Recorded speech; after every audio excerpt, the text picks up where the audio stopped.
Well, the latest news poll by The Australian has been released and Scott Morrison is facing a further fall in support as the coalition moves from the 40s down to 38%. Joining me now to get across what's been an interesting start to the 2020 year, political editor of The Australian, Dennis Shanahan in Canberra. Now, Dennis, welcome back from your Christmas and summer break. Doesn't feel like it's been a break for, I think, the government, at least certainly the Prime Minister. It's been a very heavy summer of firefighting, fire response duties and other things. And of course, Bridget McKenzie has been a sore for the government now for a good 4 to 5 weeks. That presumably, some would have thought yesterday was dealt with her resignation, but now it's open to a full-blown leadership contest inside the National Party for leader and for deputy, which could see a changing of the guard. And there's two big camps in the Nationals, isn't there? What do you make about this move tonight? Well, look, I think that what's happened is that Bridget McKenzie's resignation, sacking, whatever you want to call it, has opened up the weakness. It's exposed the weakness and the brittle nature of the National Party that we've had for the last 12 months. Under cover of Scott Morrison's success at the election and his handling up until the beginning of summer of the political situation, the Nats have escaped true scrutiny. But what's happened with Bridget McKenzie is that a whole range of issues have come together and they have riven the National Party. For a start, there has been long-standing discontent, even amongst those who support McCormack as leader, with the fact that the Nationals have looked too much like a junior Liberal Party. That for a long time people have said Michael McCormack has failed to cut through as a leader, and what's more, Scott Morrison has actually had to defend him, keep him under cover and so on. But what we've now seen is that, of course, Barnaby Joyce has always been sitting in the background, ready to make a comeback, but there is that problem that McCormack has, is that there is this wider dissension within the party about the fact that the National Party is lacking a separate identity. It's losing support in the regional areas. If you actually have a look at, and we will talk about the news poll figures lately, but one of the key points in today's news poll figures in the Australian is the rise yet again of the other parties. The other parties, which includes, the defunct Palmer Party, the Shooters, the Fishers. All of these parties in the rural areas are taking votes away from the Nationals. What we're actually now is back to the situation where the government, the coalition, is on 38%. Labor is on a lower primary vote.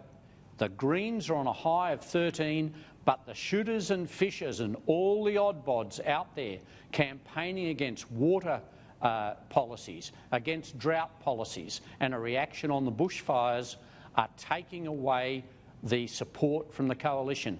The support the coalition's losing isn't going to Labor, it's going to these parties, and they are the parties that Michael McCormack has to compete with.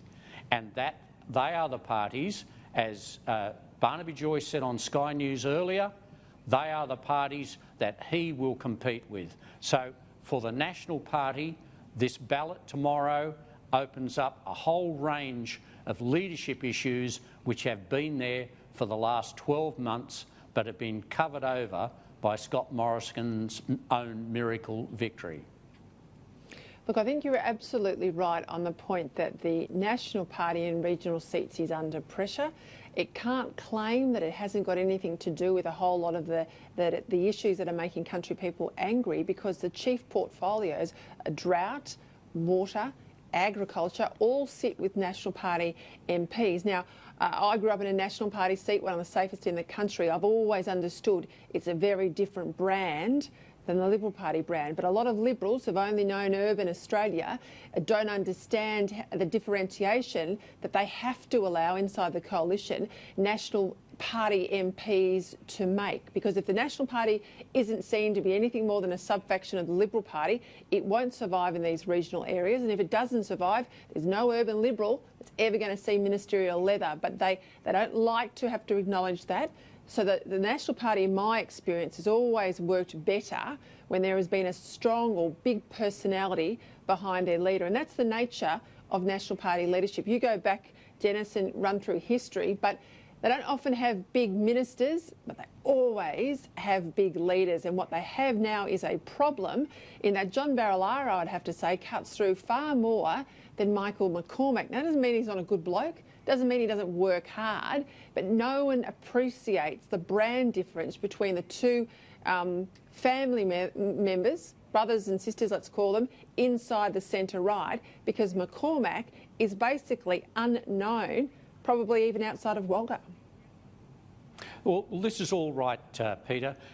And we've got the demonstration during the election campaign and over the Christmas break. Have a look at what Matt Canavan's been doing for the Nationals brand in Queensland. During the election, Matt Canavan stood up and supported Adani. He went out and physically opposed the Greens convoy to Queensland. He supported Adani. He supported more dams in Queensland, new dams across Northern Australia. He talked like a national. He's even been out there trying to solve the problem of nuclear waste. Now, these are tough issues, and yet when you look at what Matt Canavan was telling the Queensland Liberal National Party supporters, how they responded to Queensland. And remember, Queensland helped deliver the miracle coalition victory, and that was largely because it was run on a national agenda. That is a Nationals agenda. And that's what they need to do now. Now, I'm not suggesting that Matt Canavan would be leader tomorrow. I think that's pretty unlikely, given that he's in the Senate. Not unprecedented, but unlikely. Unlikely. But that is the sort of thing, that is the sort of approach the Nationals need to be taking and need to be doing, to be fighting for people's water rights. I mean, we've talked about previously what was happening in the Riverina over water rights. Yeah, but just let me jump in there because water is an albatross for David Littleproud. Yep. You know, I got around Western New South Wales and parts of Victoria where water is a huge issue over the summer break, and people are angry. They are ropeable on the issue of water. David Little to be proud of, they call him. Now, if he was to be the deputy leader, in my view, he's the putative leader. I said a little bit before, I'd be interested in your view. I can't see McCormack surviving until the next election. I think he'll find an elegant way to retire. And then I think the setup was for McCormack to then take the leadership and someone like Darren Chester to then be the deputy. I think that's the two-part play here.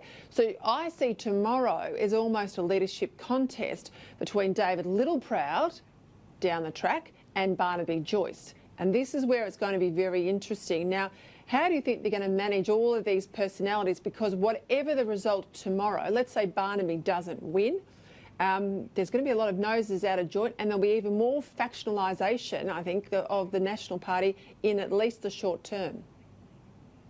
Well, what I'm saying in the Australian tomorrow, Peter, is that no matter what happens at the party meeting tomorrow, as long as there is a spill motion, even if Barnaby Joyce stands and gets just one vote, but it's much more likely, my understanding is, that if there is a motion, and it has to be passed by a majority of the party room, if there is a spill motion, if Michael McCormack decides to call it on, and Barnaby Joyce doesn't win but gets a half a dozen, 7, 8 votes, this is a caucus of only 21 members.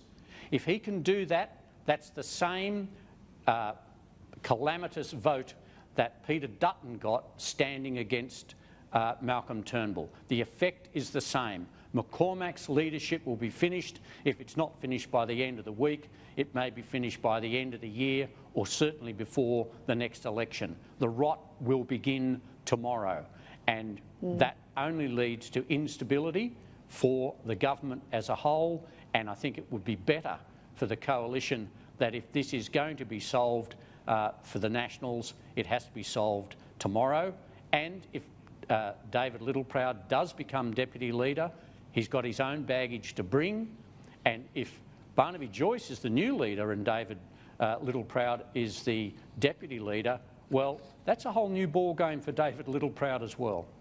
Yeah, look, we're going to have to go in and tick, but before we go, I couldn't believe it when I read it in the Australian today. Malcolm Turnbull's new book, it's out in April, but nonetheless it seems that private text messages between people, in this case between Malcolm Turnbull and Matthias Cormann, are all likely to end up in the book because it would appear, Dennis, you tell me what the law is here, but it would appear that nothing's off limits for Malcolm Turnbull. No, look, I think it's a disgrace that there is nothing that anyone can now say to anyone else and consider it not to become public. Apart from that, the content of the messages, the attack on Matthias Cormann via his wife is just unbelievable. And what's more, Matthias Cormann in those texts is actually saying to Malcolm Turnbull, I was blindsided by the calling of the ballot. That's why I couldn't defend you. And the person who called the ballot without telling Matthias Cormann, his right-hand man of the Conservatives, was Malcolm Turnbull.